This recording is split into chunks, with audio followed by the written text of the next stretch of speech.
l'heure de se réveiller. Matthieu chapitre 25, et nous allons lire uniquement le verset 6 et aussi le verset 7. Au milieu de la nuit, on cria « Voici l'époux, allez à sa rencontre ». Alors toutes ces vierges se réveillèrent et préparèrent leurs lampes. Amen.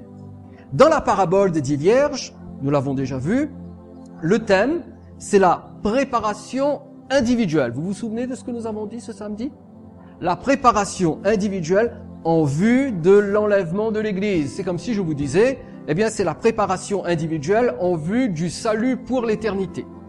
Le salut en Christ, le fait d'avoir la vie éternelle et de rejoindre Dieu dans la patrie céleste, se vit à un niveau individuel. On ne peut pas être sauvés les uns pour les autres. Vous comprenez? Je ne peux pas l'être pour vous comme vous ne pouvez pas l'être pour moi. Donc c'est une préparation individuelle et cela en vue de l'enlèvement de l'Église. Lorsque Jésus va venir enlever l'Église, il ne va pas dire « Allez, on va enlever l'Église libre accès. » Et ensuite, on va enlever la mission salut et guérison. Ou on va enlever l'Église évangélique. Non, non, non. Il enlève des individus. Il enlève des membres de son corps. Il n'enlève pas des individus qui sont inscrits sur le registre d'une paroisse ou d'une église locale, mais il enlève ceux dont les noms déjà sont inscrits dans le livre de vie et dans le livre du souvenir. Et parce que cette parabole nous parle de cette préparation individuelle, eh bien Jésus a pris soin d'indiquer ce que nous devons faire si nous voulons participer à l'enlèvement. Combien d'entre vous aimeriez participer à l'enlèvement? J'espère de tout cœur que c'est votre désir le plus cher, être enlevé lorsque Jésus reviendra, ne pas rester sur cette terre après l'enlèvement de l'Église, parce que la vie va devenir épouvantable. C'est le moins qu'on puisse dire. Nous avons déjà vu qu'en raison de l'heure tardive de l'arrivée de l'époux, si vous vous souvenez de la parabole, il était normal que les demoiselles d'honneur chargées d'escorter les futurs mariés jusqu'à la salle de noces, eh bien que ces demoiselles d'honneur, ainsi même que la mariée, s'endorment. Parce que le futur marié ne revenait qu'en milieu de nuit. Et dans la parabole, il y a eu certainement un petit souci parce que la parabole précise même qu'il y a eu un délai, qu'il y a eu un retard. Donc, le futur époux est arrivé plus tard que prévu et c'était donc normal que toutes ces jeunes femmes s'endorment. Et c'est la raison pour laquelle quelqu'un était chargé de le précéder et d'annoncer l'arrivée de l'époux afin que toutes ces jeunes filles se réveillent. Et notre texte dit, alors toutes ces vierges se réveillèrent et préparèrent leurs lampes pour aller à la rencontre de l'époux. C'est quand même ici l'image de l'urgence et de l'absolue nécessité du réveil spirituel pour tout individu qui veut être enlevé quand Jésus viendra prendre son Église. Ceci n'enlève rien à ce que je vous ai dit samedi, à savoir que dans une parabole, tous les détails ne sont pas aussi importants que dans une allégorie. C'est pour cela que je dis que ce message ne s'inscrit pas dans notre étude sur la parabole. Je me sers juste de ce texte pour vous rappeler quand même une évidence. Jésus revient enlever des gens qui sont spirituellement réveillés. Nous sommes bien d'accord. Jésus ne vient pas prendre des chrétiens, des croyants qui sont spirituellement endormis. Il vient prendre des gens qui sont spirituellement réveillés. Et habituellement, lorsqu'on aborde le thème du réveil spirituel, parce qu'on parle bien du réveil spirituel, on le présente très souvent sous son aspect collectif. C'est-à-dire, on parle de tel réveil dans tel pays, à telle époque ou dans telle église. Et c'est vrai que au cours de l'histoire de l'Église, il y a eu différents réveils dans différents endroits du monde. Les deux derniers se sont produits au début et au milieu des années 90 à Pensacola et à Brownsville aux États-Unis et au Canada. Et depuis, il n'y a plus réellement de réveil en termes de réveil collectif. Cependant, quand ce soir nous parlons de l'urgence et de la nécessité de se réveiller, nous parlons du réveil individuel, parce que voyez-vous, le Nouveau Testament, et plus particulièrement les Épîtres, ne parlent pas du réveil collectif, mais ils parlent du réveil dans un sens personnel et dans un sens individuel. Éphésiens, chapitre 5, verset 14, l'apôtre Paul dit, « C'est pour cela qu'il est dit, réveille-toi. Toi qui dors. Il parle à l'individu là. Il ne parle pas à la collectivité, il parle à l'individu. Réveille-toi, toi qui dors, relève-toi d'entre les morts et Christ t'éclairera. Avez-vous déjà lu ce verset? C'est un verset sur lequel nous devrions méditer parce qu'il y a des vérités très importantes. Il ne faut pas oublier, mes chers amis, que ici, comme dans toutes les épîtres d'ailleurs, ces paroles sont adressées à des chrétiens, à des membres d'églises locales. Ces paroles ne sont pas adressées à des individus qui ne connaissent pas Jésus, qui ne sont pas chrétiens, qui ne sont pas convertis, nés de nouveau. Ça s'adresse à des chrétiens convertis, nés de nouveau, membres actifs d'églises locales. Et ce verset est clair, simple, nous sommes appelés à nous réveiller. Et si nous sommes appelés à nous réveiller, c'est pour une simple raison, c'est parce que nous dormons, spirituellement parlant. Alors vous allez me dire, non, moi je ne dors pas spirituellement parlant, je suis réveillé spirituellement parlant. Qu'est-ce que vous en savez? Je n'ai même pas abordé la question. Il est fort possible que nous croyons réveillés spirituellement, alors qu'en réalité, nous dormons spirituellement. Ne vous inquiétez pas, ce soir ce sera light. Il n'y a rien de plus facile que de s'endormir spirituellement. Surtout que cela arrive sans que nous nous en rendions compte. On n'est pas conscient, et puis tout d'un coup, quelque chose se produit, un événement arrive, et on est devant l'évidence, on dort spirituellement. Le sommeil spirituel a la faculté de pénétrer dans notre vie sans que nous nous en rendions compte. Donc, c'est vraiment un sujet important et il faut faire attention. Nous pouvons continuer toutes nos petites habitudes et tous nos rituels chrétiens alors qu'en réalité nous dormons spirituellement. Ce que je veux dire par là, c'est que nous continuons à faire ce que nous avons toujours fait. Nous lisons notre Bible, nous lisons nos 2 petits chapitres, nous prenons notre plan de lecture biblique, nous faisons notre prière, nous allons à l'église, nous avons nos petites activités au sein de l'église, dans le département où nous avons été affectés, mais sans que nous en soyons conscients, nous dormons spirituellement. Ça arrive d'une manière subtile. Mais ce n'est pas le plus inquiétant. Ce n'est pas le plus inquiétant. Le plus inquiétant, ce n'est pas que nous soyons endormis. Le plus inquiétant, c'est que un chrétien qui dort est compté parmi les morts spirituels. Ça, c'est inquiétant. Pourquoi est-ce que je dis cela? Parce que notre verset dit « Réveille-toi, toi qui dors, relève-toi d'entre les morts ». Il ne dit pas « Relève-toi d'entre ceux qui dorment », mais « Relève-toi d'entre les morts ». Un chrétien qui dort spirituellement est vu par le Seigneur comme un chrétien qui est mort spirituellement. Qu'y a-t-il de plus terrible que de se croire vivant spirituellement alors qu'en réalité, on est mort spirituellement?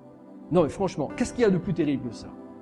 Regardez ce qui est écrit dans Apocalypse, chapitre 3, verset 1. Et ici, c'est le Seigneur Jésus qui parle et il s'adresse à l'église de Sardes. Il dit, « Écris à l'ange de l'église de Sardes, voici ce que dit celui qui a les 7 esprits de Dieu et les 7 étoiles.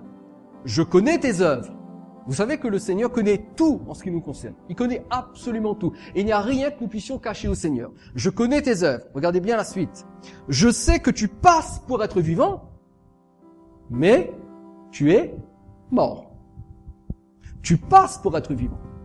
Tu apparais vivant. Les autres croient que tu es vivant. Toi-même, tu crois que tu es vivant. Mais moi, le Seigneur, je te le dis, tu es mort. Aimeriez-vous qu'un jour le Seigneur Jésus vous apparaisse et vous dise, « Mon enfant, tu crois que tu es vivant, mais tu es mort. » Vous aimeriez que ça vous arrive? Moi, je n'aimerais pas. Hein? Franchement, je n'aimerais pas. Hein? Et pourtant, c'est peut-être la meilleure chose qui puisse nous arriver. Parce que si nous savons que nous sommes morts spirituellement, au moins nous pouvons réagir et nous réveiller spirituellement.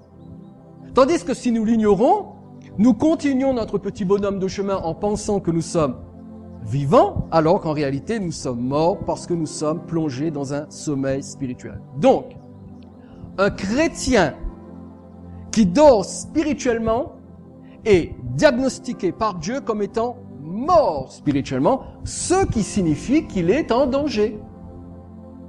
Un chrétien qui dort spirituellement est en danger. Quel danger?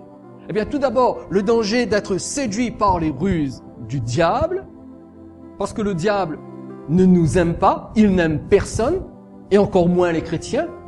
Et si vous dormez spirituellement, le diable va concentrer son attaque contre vous, mais il va le faire sous forme de ruse. Donc, si vous dormez spirituellement, vous pouvez être séduit par les ruses du diable, mais surtout, un chrétien qui est endormi spirituellement est en danger de manquer l'enlèvement de l'Église.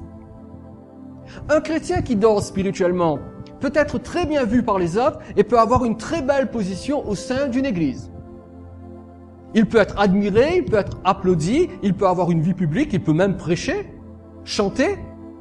Mais aux yeux de Dieu, s'il dort spirituellement, il est mort spirituellement. Et ce chrétien peut rater l'enlèvement de l'Église. Pour vous dire la vérité, j'essaie d'être très light, mais il faut que je vous dise la vérité. Un chrétien qui est endormi spirituellement ne sera pas enlevé avec l'Église. Alors vous allez dire, mais Éric Babef, quand est-ce que tu nous annonceras une bonne nouvelle? Mais je suis en train de vous annoncer une bonne nouvelle.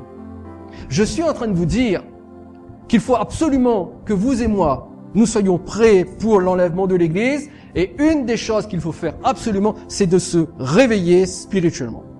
Voici le genre de questions sur lesquelles vous et moi, nous devrions sérieusement réfléchir. Premièrement, sur un plan personnel, sommes-nous réveillés ou endormis spirituellement?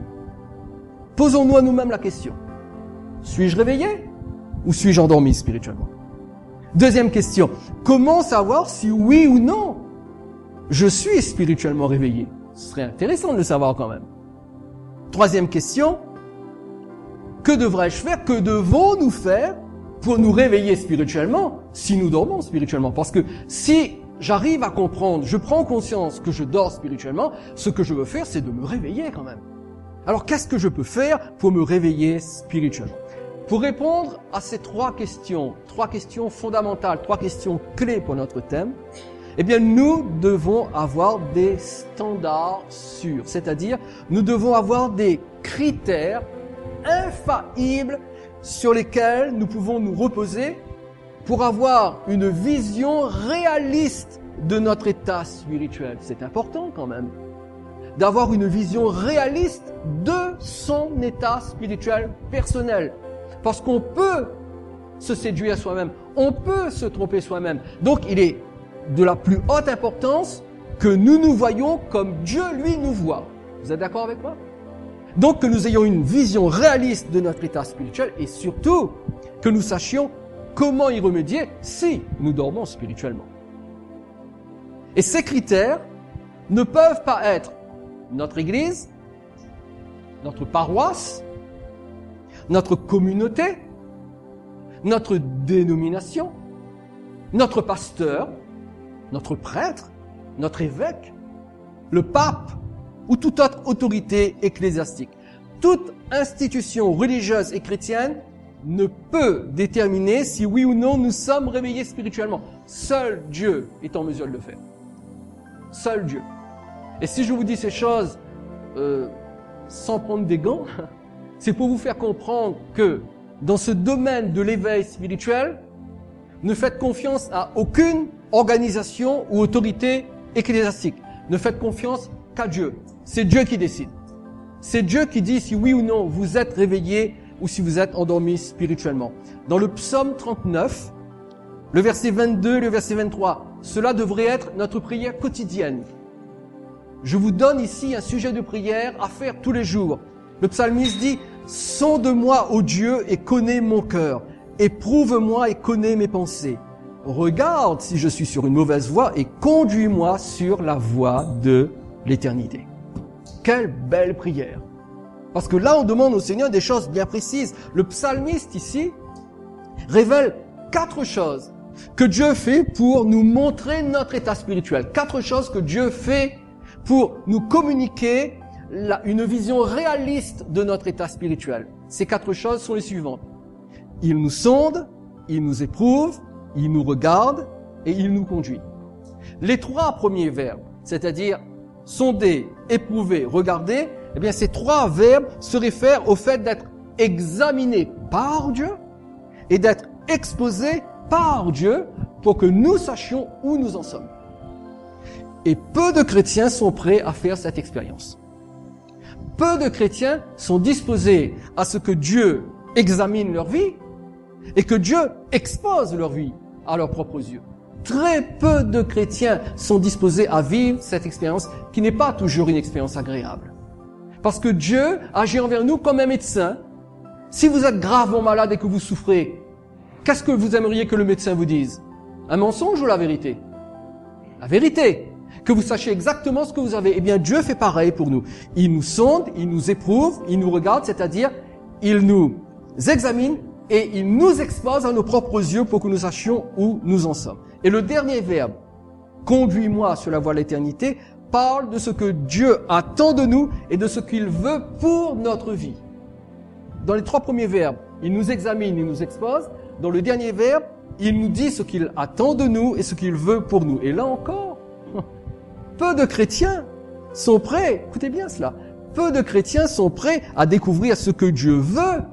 Vous savez pourquoi? Parce que ce que eux-mêmes ils veulent prend trop de place.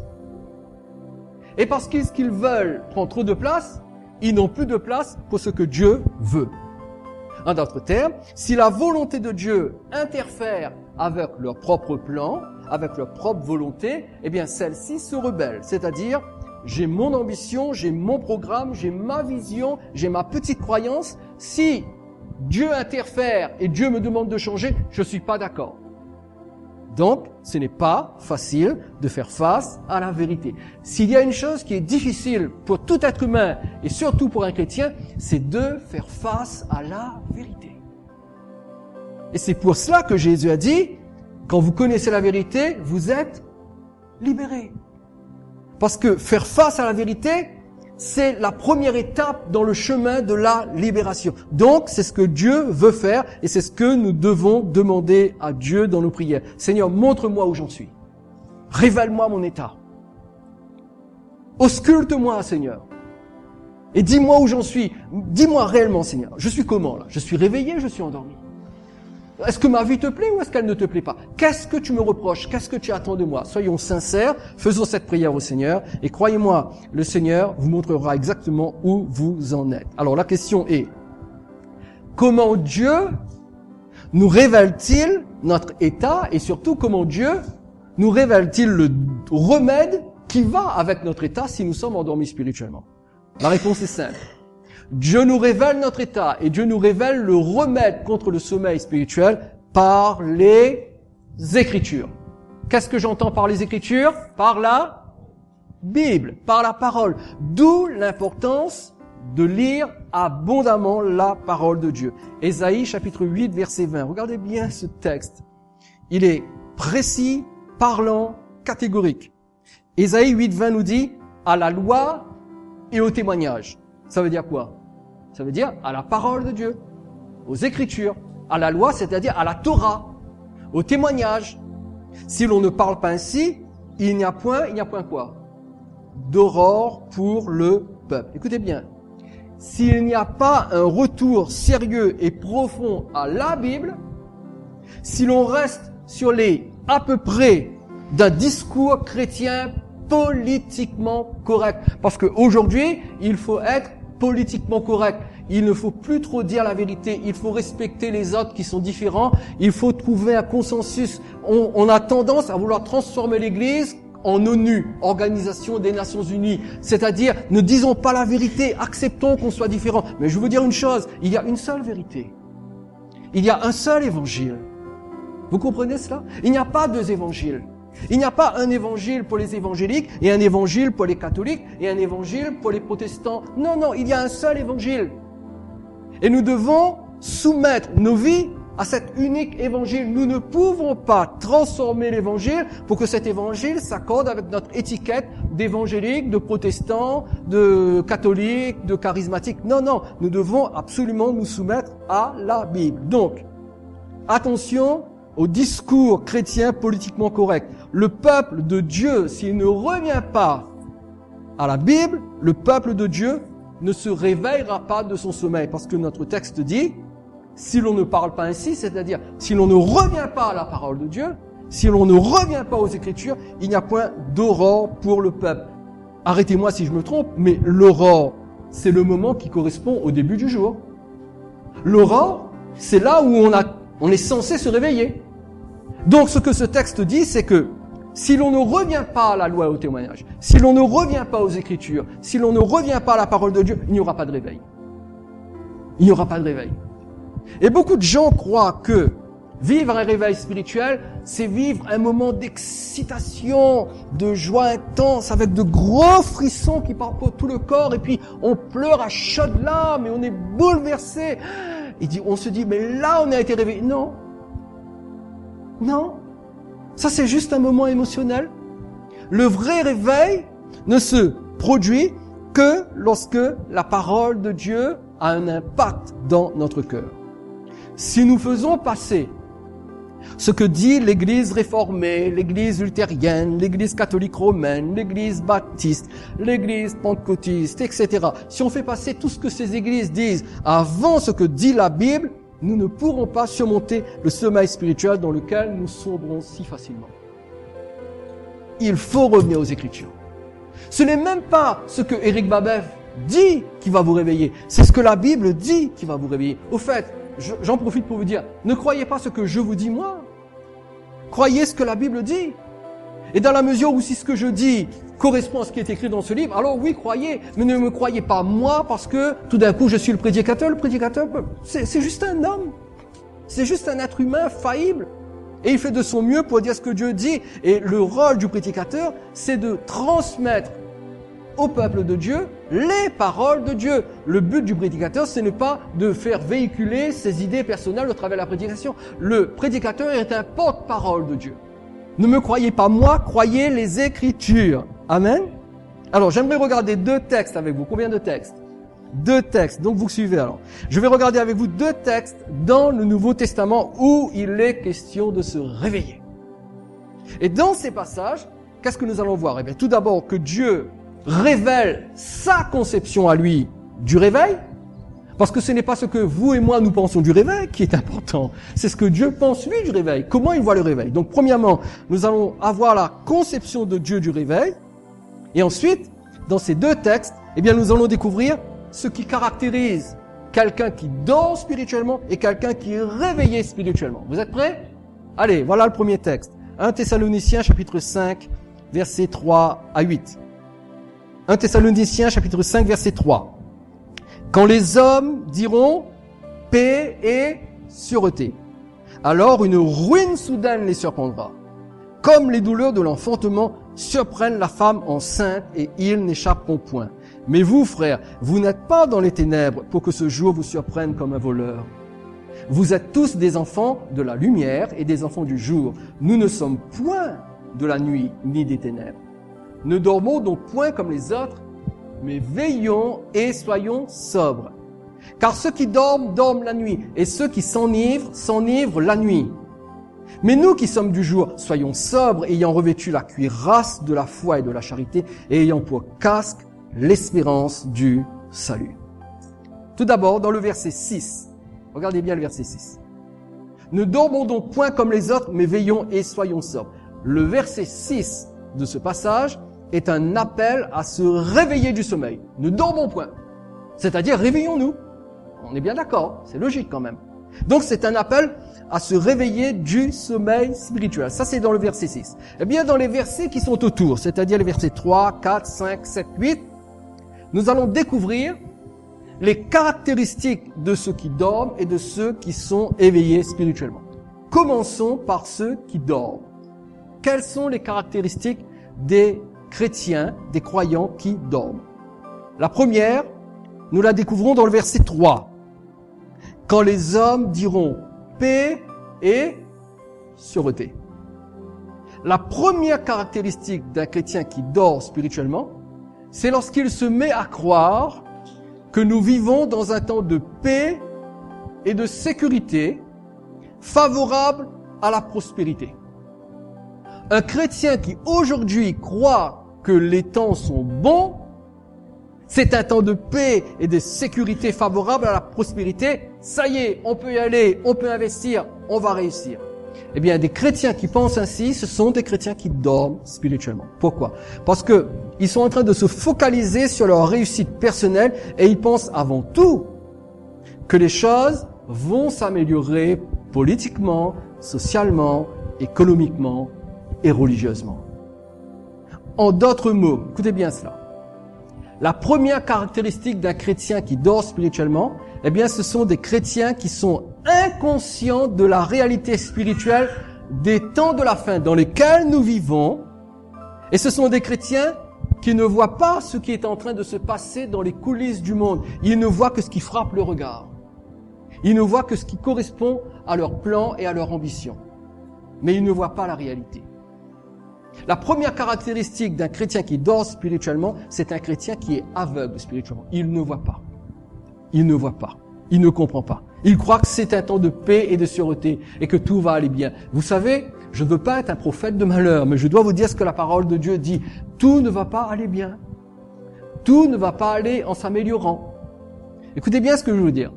Aucun homme, aucun politique ne va apporter de solution aux problèmes économiques, sociaux que nous vivons aujourd'hui, que ce soit dans notre pays ou dans un autre pays. Un seul homme va apporter la solution. Non, l'Antichrist. C'est l'Antichrist qui va apporter la solution. Et lorsqu'il va apporter la solution, les gens seront tellement éblouis par son génie qu'ils vont accepter tout ce qu'il va dire. Et là, il y aura un traité de paix signé entre Israël et toutes les nations qui sont autour d'Israël et qui veulent détruire Israël. Et ça va durer 3 ans et demi. Au bout de 3 ans et demi, l'Antichrist, l'homme providentiel qui a apporté la paix et la sûreté, là il va se manifester. Et la Bible dit, une ruine soudaine les surprendra. Mais aujourd'hui, ne croyez pas qu'un homme, qu'un politique va apporter la solution. Les gens croient aujourd'hui que Donald Trump va tout transformer comme ils ont cru il y a 8 ans, que Barack Obama allait tout transformer. Ils vont rien transformer du tout. Je suis désolé de vous dire, je suis apolitique, mais je suis désolé de vous dire, nous aurons les élections en mai, ça ne va pas améliorer ni changer les choses, parce que nous sommes, le compte à rebours a commencé, les choses se succèdent les unes aux autres, jusqu'à ce que Jésus vienne enlever l'Église. Et nous ne pouvons compter, écoutez bien ce que je vous dis, nous ne pouvons compter que sur la fidélité et la grâce de Dieu. C'est notre seul secours, notre seul soutien. Ne placez pas votre confiance dans votre parti politique, dans votre candidat préféré. Non, non, je suis désolé, vous allez être déçus. Placez votre confiance uniquement en Jésus. Et soyez conscients de ce qui se passe. Ne vous laissez pas éblouir par ce que vous voyez autour de vous. Parce que ce que vous voyez autour de vous cache une réalité bien plus pire que ce que vous pensez et qui se produit actuellement. Deuxième caractéristique, nous la voyons au verset 7. Car ceux qui dorment, dorment la nuit, et ceux qui s'enivrent la nuit. Deuxièmement, ceux qui dorment spirituellement sont comme ceux qui dorment physiquement et qui s'enivrent physiquement. Ils le font la nuit, c'est-à-dire, ils vivent leur vie comme s'il n'y avait rien d'autre que la satisfaction de leurs besoins et de leurs désirs immédiats et terrestres. La dernière fois, Jean-Marc nous a dit qu'il y a une différence entre besoin et désir. Nous pouvons être tellement éblouis par nos propres désirs. Nous croyons que Dieu est d'accord avec nous. Et c'est ce que l'évangile de la prospérité veut nous faire croire. En d'autres mots, ceux qui dorment spirituellement, écoutez bien, c'est la deuxième caractéristique. Ceux qui dorment spirituellement sont inconscients et indifférents par rapport aux exigences spirituelles de Dieu. Ils ne sont concernés que par leur propre plan et par leur propre programme. Ils ne vivent que pour eux, ils ne voient que le bout de leur nez. Ils ne voient pas plus loin. Ils ne voient pas les choses spirituelles. Voici maintenant les caractéristiques de ceux qui sont éveillés spirituellement. On va aller un peu plus vite et un peu plus loin. Ceux qui sont éveillés spirituellement. Première caractéristique, verset 5. Vous êtes tous des enfants de la lumière et des enfants du jour. Nous ne sommes point de la nuit et des ténèbres. Premièrement, ceux qui sont réveillés spirituellement, ce sont des enfants de lumière et du jour. C'est-à-dire, ce sont des individus qui ont une nouvelle nature. Et cette nouvelle nature oriente leur comportement et leur attitude.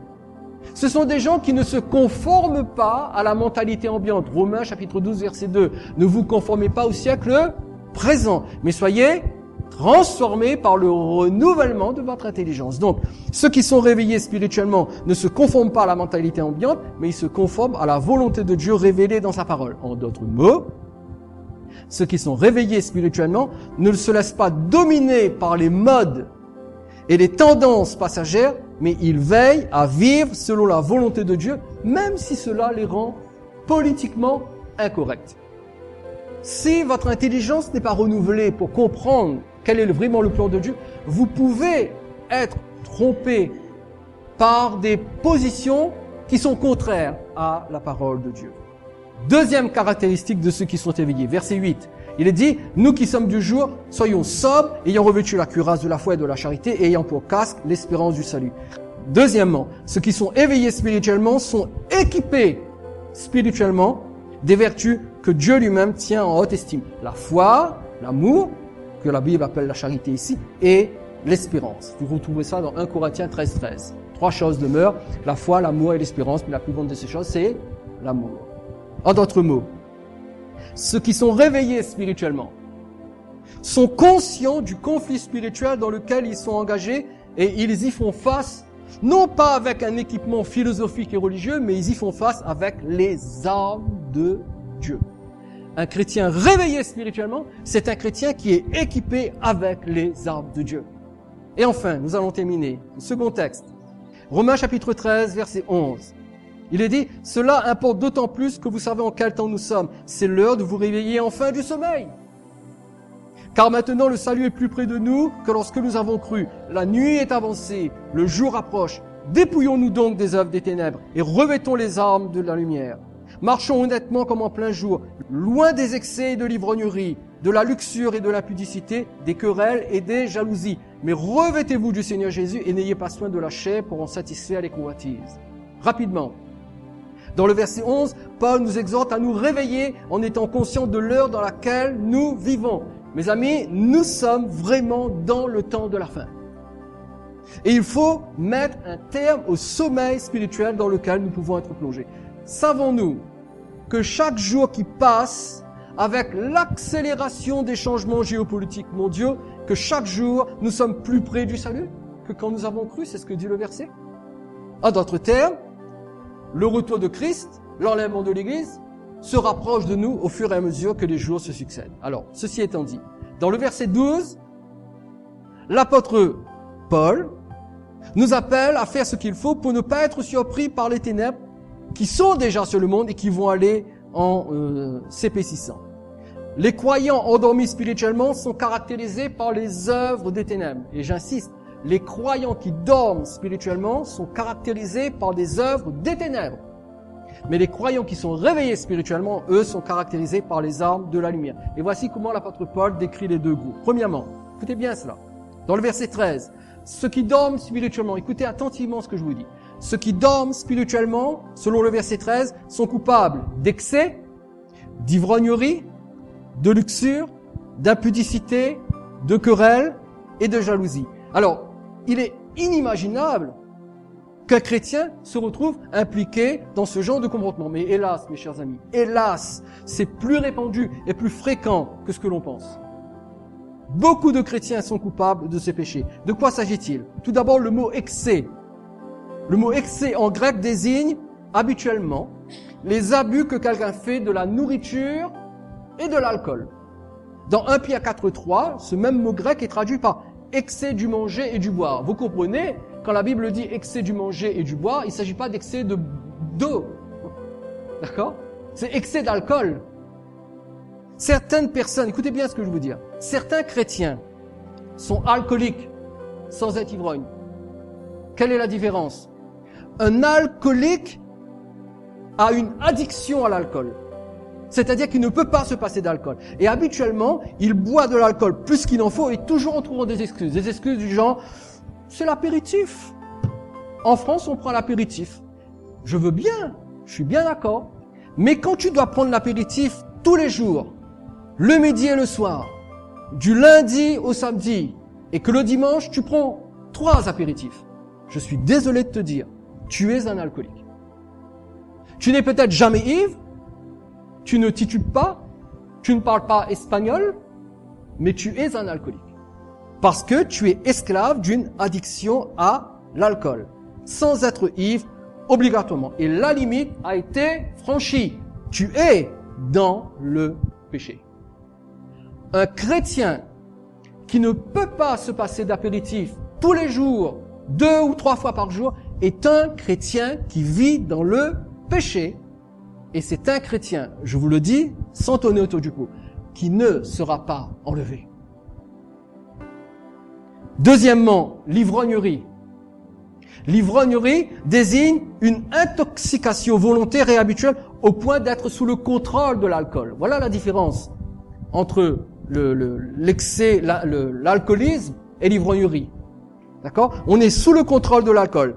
Comprenez-moi bien, il n'est pas interdit de consommer modérément une boisson alcoolisée. J'aime le bon vin rouge, le bon vin blanc et le bon vin rosé. C'est tout.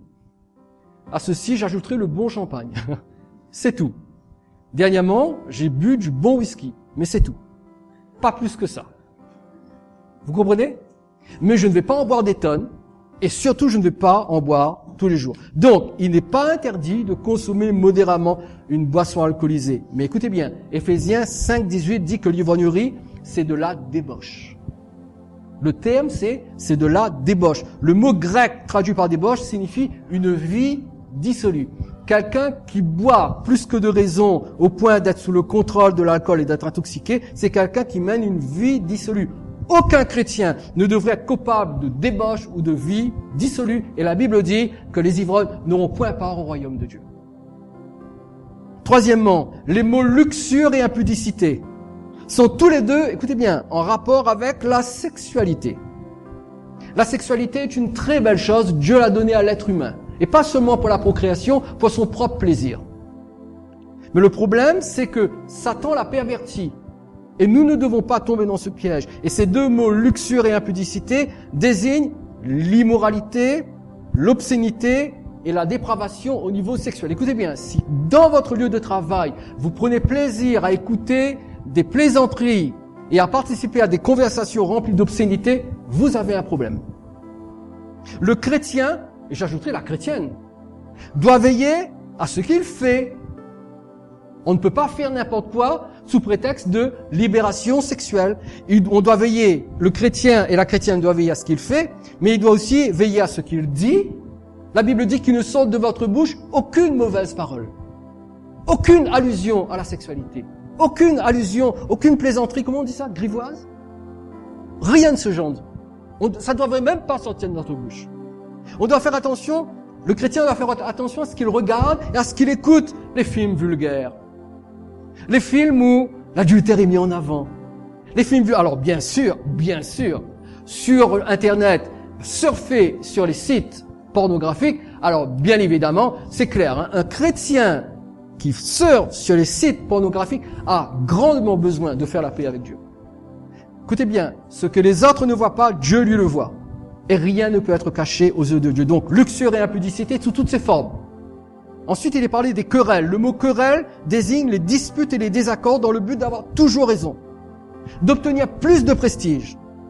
Plus de reconnaissance possible. C'est une attitude qui ne laisse aucune place à la tolérance et à l'humilité. Les gens qui sont comme ça sont foncièrement égoïstes. Ce sont des chrétiens qui dorment spirituellement. Et enfin, jalousie. La jalousie fait référence à l'envie, c'est-à-dire le désir incontrôlé de posséder ce que l'autre possède, de posséder comme l'autre possède, de posséder la même chose que l'autre, quel qu'en soit le prix.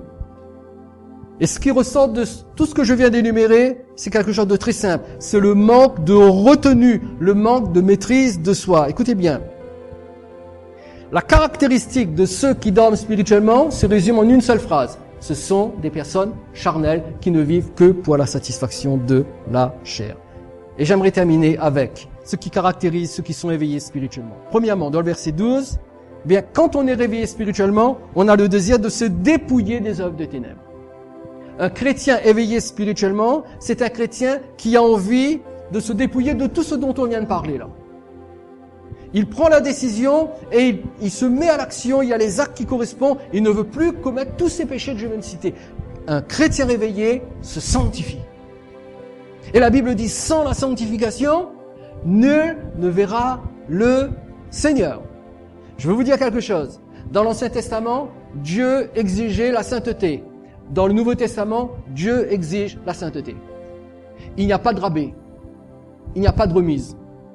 Il n'y a pas de promotion. Dieu ne fait pas de promotion sur la sainteté. Dieu exige la même sainteté. Dans le verset 13, la seconde caractéristique de ceux qui sont éveillés, ce sont des gens qui marchent honnêtement. Cela parle de notre comportement où nous faisons preuve de bienséance, de décence et de bonne tenue. Écoutez bien, s'il y a quelque chose qui doit caractériser un chrétien, c'est la sobriété. C'est la tempérance, c'est la modération. Un chrétien doit être modéré en tout. Dans le manger, dans le boire, dans la gestion financière, dans sa façon de passer ses vacances, il doit être modéré. Cela n'est possible que quand nous sommes réveillés spirituellement. Et enfin, la troisième chose qui caractérise un chrétien éveillé, c'est quelqu'un qui s'est revêtu du Seigneur Jésus. Et cela fait référence, quand la Bible dit « revêtez-vous du Seigneur Jésus », cela signifie que le chrétien éveillé connaît une croissance spirituelle continue. Il n'arrête pas de grandir spirituellement. Si vous arrêtez de grandir spirituellement, vous vous êtes endormi spirituellement. Le chrétien réveillé ne cherche pas à satisfaire les convoitises de sa chair, c'est-à-dire il ne cherche pas à satisfaire son ego, mais il s'applique de plus en plus à vivre d'une façon qui soit conforme à la parole de Dieu. Et bien sûr, je ne peux pas conclure ce message sans répondre à la question clé. Que devons-nous faire pour nous réveiller spirituellement? C'est ça que vous voulez savoir? Avouez que vous voulez savoir. Eh bien, je suis heureux que vous me posiez la question. Que faire pour se réveiller spirituellement? La réponse est simple. Obéir. Obéir. Le vrai réveil, notez ça, le vrai réveil spirituel est caractérisé par l'obéissance à la parole de Dieu. Nous devons donc renoncer à nous-mêmes, nous devons renoncer à nos préférences, à nos convenances personnelles, et nous devons nous positionner devant Dieu en lui soumettant notre vie. Nous devons chercher dans les Écritures ce que Dieu dit et nous devons mettre de côté notre religion. Mettons de côté notre religion évangélique, catholique, charismatique, pentecôtiste, réformée, luthérienne, et tout ce que vous voulez, et écoutons ce que Dieu dit. Que dit Dieu dans sa parole? Et c'est seulement à partir de là que le réveil spirituel commence. Lorsque nous écoutons la parole de Dieu. Le vrai réveil spirituel est le fruit d'un retour inconditionnel à Dieu et à sa pensée souveraine telle qu'elle est révélée dans les Écritures. Et cette connaissance de la pensée de Dieu est suivie et accompagnée d'une soumission qui, elle aussi, est inconditionnelle à la parole de Dieu. Et je termine avec ce texte. Ésaïe 55, verset 7. Regardez bien ce texte. Et rentrez chez vous avec ce texte dans votre cœur. Regardez ce qui est écrit. Que le méchant abandonne sa voie et l'homme d'iniquité ses pensées. Qu'il retourne à l'Éternel qui aura pitié de lui, à notre Dieu qui ne se lasse pas de pardonner. Regardez bien le verset 8. Car mes pensées ne sont pas vos pensées et vos voies ne sont pas mes voies, dit l'Éternel.